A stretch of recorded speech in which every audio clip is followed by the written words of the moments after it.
हाय।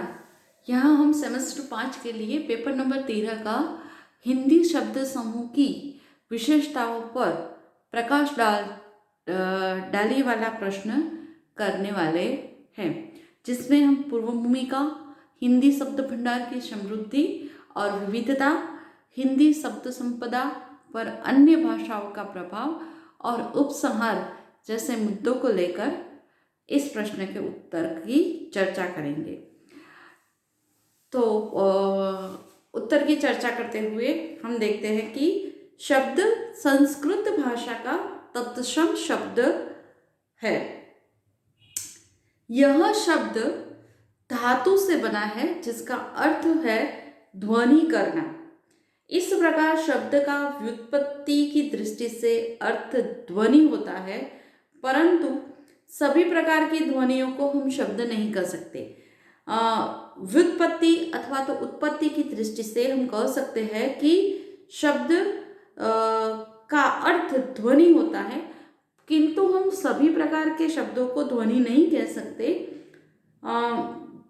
भाषा विज्ञान में किसी स्वतंत्र सार्थक ध्वनि को ही शब्द कहा है, जैसे कि वह शब्द स्वतंत्र हो और उसका कोई अर्थ निकल कर आता हो तो उसे ही ध्वनि कहा है। हिंदी का शब्द भंडार अत्यंत विशाल एवं समृद्ध है। संस्कृत की विपुल शब्द संपदा हिंदी को विरासत में मिली है। आगे के प्रश्न में हमने देखा वैसे कि संस्कृत के कई शब्द हिंदी में आए हुए हैं और इसीलिए हम कह सकते हैं कि संस्कृत की विपुल संपदा हिंदी को विरासत में मिली है। इसके अतिरिक्त मराठी, गुजराती, बंगला, अरबी, फारसी जैसी भाषाओं के भी शब्द हिंदी में अनायास ही अपने आप आ गए हैं। तो देखते हैं कि हिंदी शब्द भंडार की समृद्धि और विविधता। अब हम यहाँ पर देखते हैं कि शब्द भंडार का अर्थ उसके द्वारा प्रयुक्त सारे शब्दों का समूह। अब हम देखते हैं कि यहाँ पर शब्द भंडार को दो भागों में बांटा हुआ है। व्युत्पत्ति एवं विविधता सूचक शब्दों के शब्द और दो प्रभाव सूचक शब्द। अब एक व्युत्पत्ति एवं विविधता सूचक शब्दों में तत्सम, तद्भव, अर्ध तत्सम शब्द है और अनुकरणात्मक शब्द है। यानी कि 4 हिस्सों में हिंदी शब्द भंडार की समृद्धि और विविधता को 2 हिस्सों में बांटा गया है। एक है व्युत्पत्ति अथवा विविधता सूचक शब्द, जिसके अंतर्गत है तत्सम, तद्भव, अतत्सम एवं अनुकरणात्मक शब्द। यह 4 हिस्से हैं व्युत्पत्ति एवं विविधता सूचक शब्द के। अन्य है प्रभाव सूचक शब्द।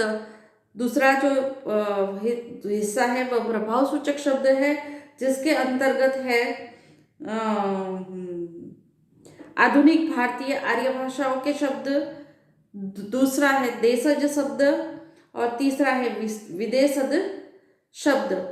अब हम व्युत्पत्ति के आधार पर जो 4 हिस्से हैं उसमें से पहला लेंगे तत्सम शब्द। तो तत् का अर्थ है वह, अर्थात संस्कृत, और सम का अर्थ है समान। यहाँ पर हम देखेंगे कि तत्सम किसे कहा जाता है। तो तत्सम उन शब्दों को कहा जाता है जो संस्कृत के समान हो। आगे हमने जैसे कहा वैसे जो संस्कृत के समान हो। तत् का अर्थ है संस्कृत और सम का अर्थ है समान, अर्थात तत्सम का पूरा अर्थ होता है उन शब्दों को तत्सम कहेंगे जो संस्कृत के समान हो। उदाहरण के लिए हिंदी में कृष्ण, गृह, कर्म, हस्त इत्यादि शब्द तत्सम है। अब भोलानाथ तिवारी के मतानुसार तत्सम शब्द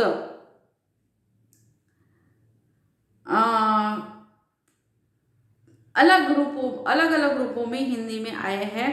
तो वे कौन से हैं?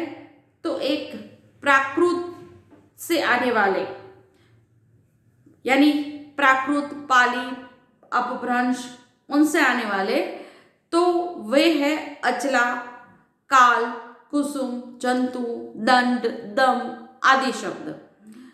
दूसरा है संस्कृत से सीधे आने वाले, जिसमें आएगा भक्ति, रीति तथा आधुनिक कालों में से लिए गए शब्द, जैसे कर्म, विद्या, ज्ञान, क्षेत्र, पुस्तक, मार्ग आदि। अब संस्कृत के व्याकरणिक नियमों के आधार पर हिंदी काल में निर्मित तत्सम शब्द, जैसे जलवायु यानी आबोहवा, वायुयान यानी हवाई जहाज या एरोप्लेन आदि अन्य है। अन्य भाषाओं से आए तत्सम शब्द, इस वर्ग के शब्दों की संख्या अत्यल्प है। कुछ उदाहरण ऐसे हैं, जैसे कि बंगला, मराठी के बंगला में उपन्यास, गल्प, कविराज, संदेश आदि, और मराठी शब्द है वांग्मय, प्रगति इत्यादि।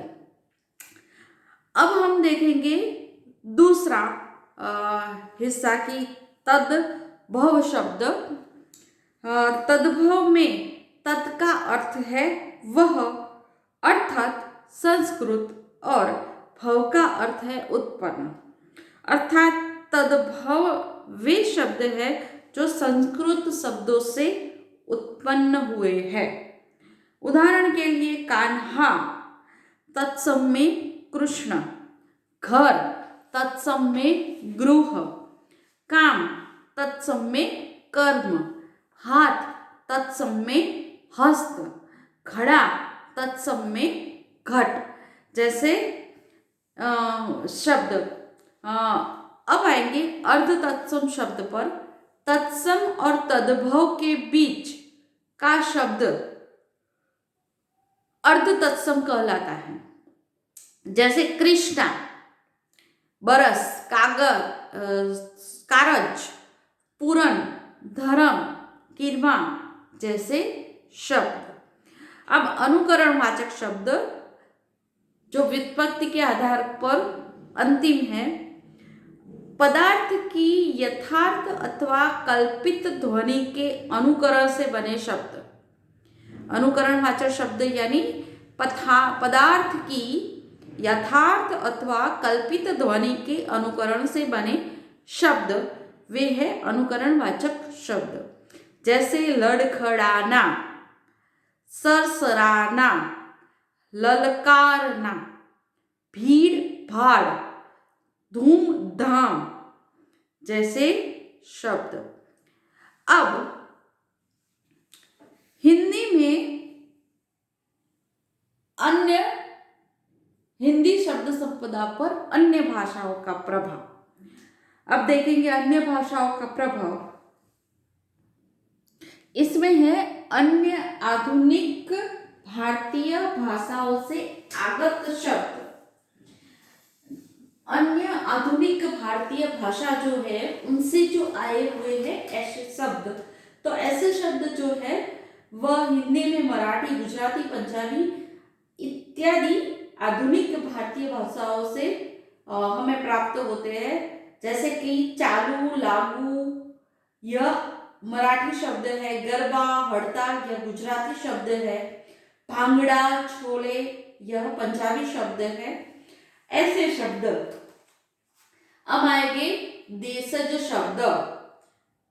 इस प्रकार के शब्द अपने देश या स्थान की बोलचाल से बने हैं।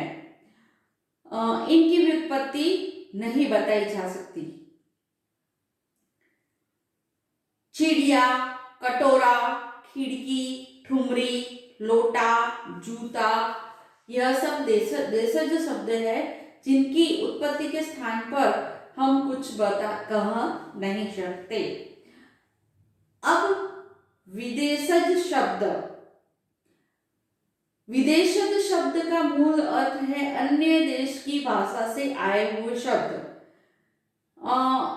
या किसी भी अन्य भाषा से आए हुए शब्द प्रायः विदेशी माने जाते हैं। हिंदी में समय समय पर पश्तो, तुर्की, अरबी, फारसी, पुर्तगाली, अंग्रेजी, फ्रांसीसी, डच जैसी कई आधुनिक भारतीय भाषाओं के शब्द आए हुए हैं। यहाँ हम थोड़े बहुत उदाहरणों के साथ उन्हें देखेंगे। पश्तो तो हिंदी में आए शब्द पश्तो भाषी अफगानों के संपर्क से आए हैं, जैसे मटर गश्ती, अचार, निखालस, भड़ास आदि। तुर्की से देखेंगे कि तुर्कों के संपर्क से तथा मुगल साम्राज्य की स्थापना से तुर्की शब्द हमारे हिंदी में आए।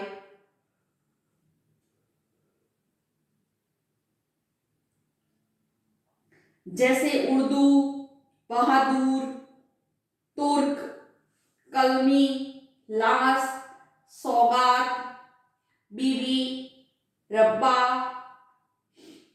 मुगल आदि। अब अरबी फारसी से देखेंगे तो अरबी शब्द हिंदी में सीधे अरब से न आकर प्रायः फारसी भाषा के माध्यम से आया हुआ है, इसलिए इन दोनों का साथ साथ लेना उचित होगा। और इसी कारण इसमें धर्म संबंधी, शासन संबंधी, सेना संबंधी, पोशाक संबंधी, स्थान संबंधी, पत्र व्यवहार संबंधी, श्रृंगार संबंधी, मकान संबंधी, बीमारी संबंधी अलग अलग शब्द हम देखेंगे। तो पहले देखते हैं धर्म संबंधी, तो रोजा, मजहब, दीन, कुरान आदि। शासन संबंधी सरकार, तहसीलदार, खजांची, सिपाही, अदालत आदि। सेना संबंधी देखेंगे तो फौज, जमादार, हमला, तीर, कमान आदि। पोशाक संबंधी देखते हैं पजामा, कमीज, जुराब, सलवार आदि। स्थान संबंधी देखते हैं मोहल्ला, देहात, जिला, कस्बा आदि। पत्र व्यवहार संबंधी देखते हैं तो लिफाफा, पता आदि। श्रृंगार संबंधी इत्र, सूरमा, आईना, शीशा, हीना आदि। मकान संबंधी मकान, बुनियाद, दालान, मंजिलें आदि। बीमारी संबंधी हकीम, नब्ज, जुकाम, दवा, मरीज, मर्ज, बीमार आदि। अब देखते हैं पुर्तगाली। हिंदी में पुर्तगाली शब्दों की संख्या करीब 100 से कम है, किंतु फिर भी उसके उदाहरण हम देखते हैं अंतरास, अलकतार, तरा, अलमारी, नीलाम, पाव। यह पाव यानी रोटी है, पाव नहीं है, पाव है, और वह पाव जो है वह रोटी है।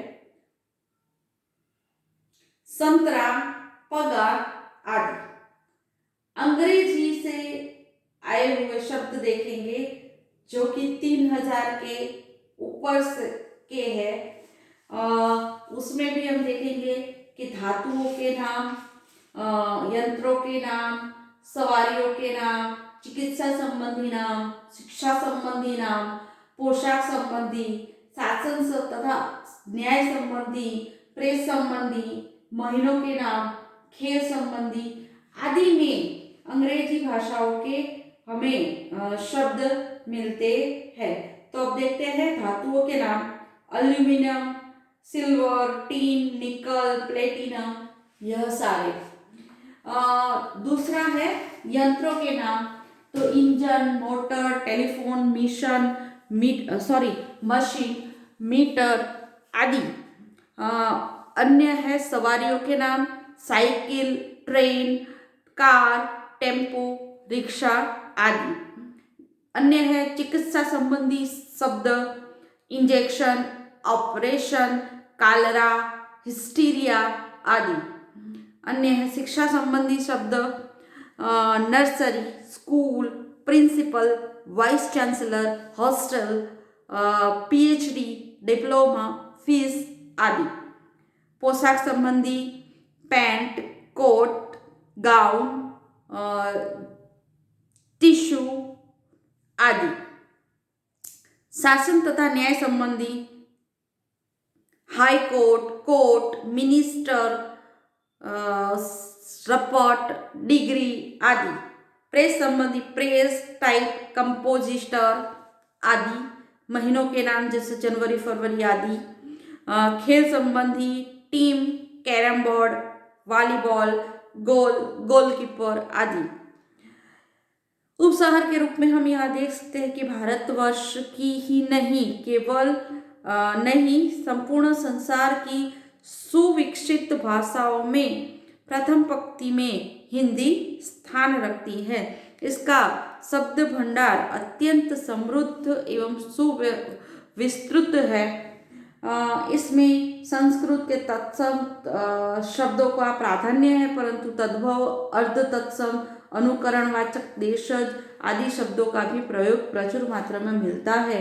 इस पर अन्य भारतीय भाषाओं के साथ अरबी, फारसी, तुर्की, अंग्रेजी आदि विदेशी भाषाओं का भी प्रभाव पड़ता है और विदेशी भाषाओं के शब्द इसने आत्मसात कर लिए हैं। इस दृष्टि से हिंदी शब्द समूह या शब्द भंडार अत्यधिक समृद्ध एवं विशाल है। यह प्रश्न खत्म हुआ।